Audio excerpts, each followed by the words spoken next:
नमस्कार मित्रांनो, मी गुडकी ॲम्ब्युलन्सवाला बारामतीकर. आता आपण पेशंट घेऊन चाललो MP ओडिसा, म्हणजे ओडिसा MPच्या आसपास त्यांचं गाव आहे. त्या गावाचं नाव काय आपल्याला सांगता येत नाही. एक जरा कसली गाव आहे ते काय माहिती, बरं असू द्या, त्यांचं गाव त्यांची त्यांना. पण आपल्या बारामतीच्या नजीक ते इलेक्ट्रिशियनचं काम करायला आली ती बारामतीत. तर आपल्या बारामतीचे जे कॉन्ट्रॅक्टदार, माने कॉन्ट्रॅक्टदार, अतिशय दम प्रेमळ, आणि त्यांच्याकडे 200 लेबर कामाला आहे बरं का.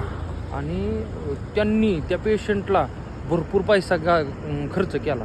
आणि मला बी म्हणले की तुमचं भाडं काय होतं त्याच्यापेक्षा 1000 रुपये जास्त घ्या आणि व्यवस्थित सोडा. म्हणजे लोक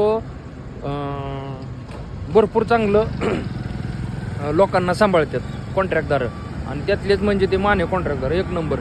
तर ती आता पेशंटची हिस्ट्री काय आहे, लाईटच्या खांबावर वरती चढलं आणि त्याच्या हलगर्जेपणामुळं काय असेल ते वरून पडलं, म्हणजे खांबावरून ते 2 खोब्यात मोडलं. तर आपलं काम काय चालू झालं, आपण बारामतीतलं घेतलं. आता त्यांना ओडिसाच्या तिथं MP बॉर्डरच्या तिथं कुठंतरी सोडायचं आहे, त्यांचं गाव आहे, किंवा दवाखान्यात आज सोडून आपण निघून यायचं. तर बघा तुम्ही